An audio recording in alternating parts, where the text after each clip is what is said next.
Okay, तो work function समझाने के लिए मैं आपको एक एग्जांपल देता हूँ। तो उसमें ऐसा है कि मेरे पास 10 स्टूडेंट हैं और उन सबको 50-50 रुपये चाहिए नोटबुक खरीदने के लिए। ओके, तो मैंने सबको 50-50 रुपये दिए नोटबुक खरीदने के लिए। उसमें से 2 स्टूडेंट ऐसे थे जिन्होंने 20 रुपये की पानी पूरी खा ली, तो अब उनके पास 30 रुपये बचे, तो अब तो वो नोटबुक नहीं खरीद सकते। कुछ स्टूडेंट ऐसे थे जिन्होंने 10 रुपये की पानी पूरी खा ली। 2 स्टूडेंट ऐसे थे, मान लीजिए, तो वो भी नोटबुक नहीं खरीद सकते। और कुछ स्टूडेंट ऐसे थे जिन्होंने सिर्फ 1 रुपये की टॉफ़ी खाई, फिर भी उनके पास अब 49 रुपीज़ बचते हैं, तो वो भी नोटबुक नहीं खरीद सकते। और कुछ स्टूडेंट गिने चुने होते वो ऐसे हैं।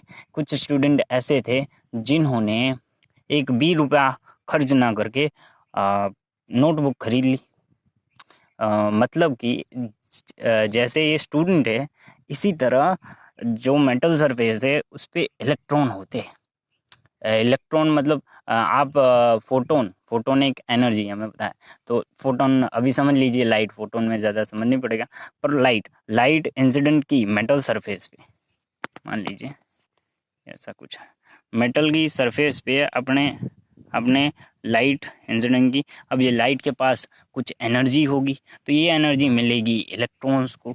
कुछ इलेक्ट्रॉन ऐसे होंगे जो जितनी एनर्जी मिली लाइट से, वो सभी की सभी एनर्जी बाहर निकलने के लिए लगा देंगे। और कुछ इलेक्ट्रॉन ऐसे होंगे जो एनर्जी मिलते ही आसपास के एटम्स के साथ कोलिजन करने लगेंगे, जिससे उनकी एनर्जी कम हो जाएगी और वो बाहर नहीं निकल पाएंगे।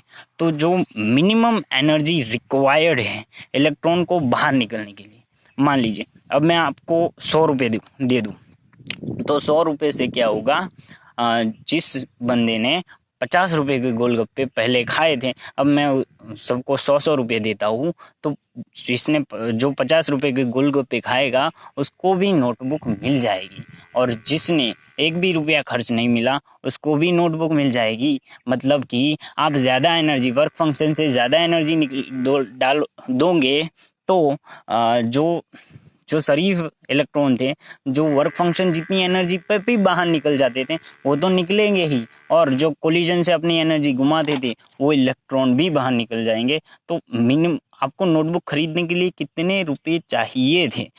शरीफ इलेक्ट्रॉन होगा, जो शरीफ बच्चा होगा, तो उसे तो 50 रुपये ही चाहिए थे। इसी तरह जो सभी इलेक्ट्रॉन हैं उनको बाहर निकलने के लिए कितनी एनर्जी चाहिए? वर्क फंक्शन जितनी एनर्जी चाहिए, उसमें से कुछ इलेक्ट्रॉन वर्क फंक्शन जितनी एनर्जी को लेके बाहर निकल जाएंगे और कुछ नहीं निकल पाएंगे। बट अगर मैंने बच्चों को 50 की जगह 49 रुपये दिए होते, तो वो चाह कर भी, वो अगर 1 रुपया भी वेस्ट ना करे, फिर भी उनको नोटबुक ना मिलती। उसी तरह मैंने इलेक्ट्रॉन को वर्क फंक्शन से थोड़ी भी कम एनर्जी दी होती, तो वो चाहकर भी बाहर नहीं निकल सकते। वो सबसे अच्छा वाला इलेक्ट्रॉन भी बाहर नहीं निकल सकता। तो जो मिनिमम एनर्जी है जिससे इलेक्ट्रॉन बाहर निकल सकता है, उसी को तो वर्क फंक्शन कहते हैं। वर्क फंक्शन से ज़्यादा इलेक्ट्रॉन एनर्जी दोगे, तो वो शरीफ वाला इलेक्ट्रॉन तो बाहर निकल जाएगा, और थोड़ी थोड़ी एनर्जी घुमाने वाले इलेक्ट्रॉन भी बाहर निकल जाएंगे। फिर भी सभी इलेक्ट्रॉन बाहर नहीं निकलेंगे, क्योंकि कुछ इलेक्ट्रॉन तो कोलिजन से बहुत ज़्यादा एनर्जी घुमा देंगे, तो वो बाहर नहीं निकल सकते। तो फील आ गया होगा आई थॉट वर्क फंक्शन का, कि वो मिनिमम एनर्जी जिससे मेटल सरफेस में से इलेक्ट्रॉन बाहर निकल जाएगा, उसको हम वर्क फंक्शन कहते हैं। ओके। तो यहाँ पे हमारे पास इलेक्ट्रॉन्स है, फ्री इलेक्ट्रॉन होते हैं ना मेटल में। तो हमने फोटोन, यहाँ से लाइट में हमें पता है एनर्जी होती है HF जितनी, तो यहाँ से लाइट इंसिडेंट की और यहाँ से इलेक्ट्रॉन निकलना चालू हो गया। यहाँ से इलेक्ट्रॉन निकलना चालू हो गया। कैसे निकलता है, हमें कैसे पता चलता है कि इलेक्ट्रॉन निकला, वो हम अगले लेक्चर में फोटो इलेक्ट्रिक इफेक्ट के थ्योरी में देखेंगे।